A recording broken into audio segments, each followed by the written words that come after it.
بس یہاں تک ہی ہم اسلام کو سمجھتے ہیں۔ اگر صرف یہاں تک ہی اسلام تھا تو پھر نبی پاک صلی اللہ علیہ وسلم نے اپنے 72 فرقوں کو دوست کی کیوں قرار دیا؟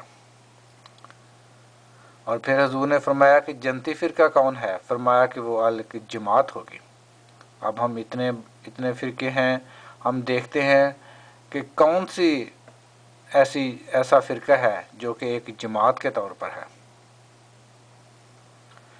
بریلوی بھی ہیں، دیوبندی بھی ہیں، شیعہ بھی ہیں، سنی بھی ہیں، وہابی بھی ہیں، ہر ایک کا اپنا اپنا امام ہے۔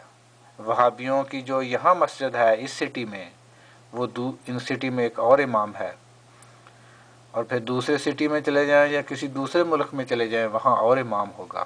اسی طرح شیعوں کا ہے، پاکستان میں شیعوں کا امام اور ہے، ایران میں اور ہے، سعودی عرب میں اور ہے، کوئی بھی مرکزیت نہیں ہے، لیکن ایک فرقہ ہے جس کی مرکزیت ہے، جس کا ایک امام ہے۔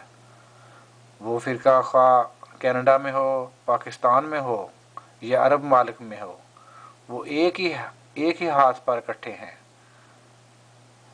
اور وہ ایک ہی فرقہ ہے۔ تو یہ بھی آپ حضور صلی اللہ علیہ وسلم نے جو فرمایا کہ وہ ایک جماعت ہوگی، یہ بھی جماعت احمدیہ کے حق میں یہ بات ہے کہ وہی ایک جماعت ہے، باقی اور کوئی فرقہ نہ وہ جماعت ہے، نہ ہی وہ جماعت کا ہونے کا دعوے دار کرتا ہے۔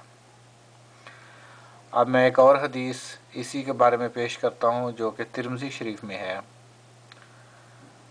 رسول اللہ صلی اللہ علیہ وسلم نے فرمایا، میری امت پر بھی وہی کچھ آئے گا جو بنی اسرائیل پر آیا، دونوں میں اتنی مطابقت ہوگی جتنی جوتیوں کے جوڑوں میں ایک دوسرے کے ساتھ، یہاں تک کہ اگر ان کی امت میں سے کسی نے اپنی ماں کے ساتھ اعلانیہ زنا کیا ہوگا تو میری امت میں بھی ایسا کرنے والا آئے گا۔ بنو اسرائیل 72 فرقوں میں تقسیم ہوئے تھے، لیکن میری امت 73 فرقوں میں تقسیم ہوگی، اور ان میں سے ایک کے علاوہ سب فرقے جہنم میں جائیں گے۔ عرض کیا گیا وہ کون ہوں گے؟ فرمایا جو میرے اور میرے صحابہ کے راستے پر چلیں گے۔ اب یہاں بھی آپ نے یہ فرما دیا کہ 72 فرقے جو ہوں گے وہ دوزخی ہوں گے، اور 73واں فرقہ ہوگا جو کہ جنت میں جائے گا یا جو ناجی ہوگا۔ اور پھر اس کی نشانی بھی ساتھ فرما دی کہ اس کی نشانی کیا ہوگی؟ وہ میرے اور میرے صحابہ کے راستے پر چلیں گے۔ فرمایا نشانی یہ ہوگی جو میرے اور میرے صحابہ کے راستے پر چلیں گے۔ اب آپ دیکھیں شیعہ ہیں، وہ بھی صحابہ کے راستے پر چلنے کے دعویٰ دار ہیں، بریلوی ہیں، دیوبندی ہیں، یا کوئی بھی فرقہ ہو وہ کہتا ہے کہ ہم صحابہ کے راستے ہی پہ چلتے ہیں۔ لیکن آپ غور سے دیکھیں تو ایک فرقہ ہے جس میں ایک نمایاں خصوصیت ہے جو کہ صحابہ میں تھی اور باقی فرقوں میں نہیں ہے۔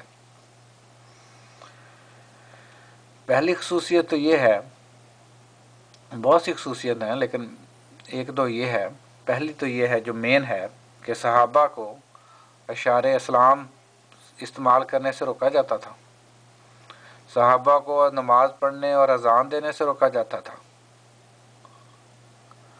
آج جماعت احمدیہ کو چھوڑ کر کوئی اور ایسا فرقہ نہیں ہے جس کو اسلام کا نام استعمال کرنے سے روکا جائے، یا جس کو اذان دینے اور نماز پڑھنے سے جیل بھیج دیا جائے۔ یہ صرف احمدی ہی ہیں جن کو نماز پڑھنے اور اذان دینے سے جیل بھیج دیا جاتا تھا، اور صحابہ کے ساتھ بھی ایسا ہی ہوتا تھا، اور کسی اور فرقے کے ساتھ ایسا نہیں ہوتا۔ تو یہ بھی ایک نشانی ہے کہ وہ فرقے کی یہ نشانی ہے کہ وہ ان میں ایسی خصوصیت ہوں گی جو کہ دوسرے فرقوں میں نہیں ہوں گی، اور وہ صحابہ میں ہوں گی، اور وہ انہی میں بھی ہوں گی۔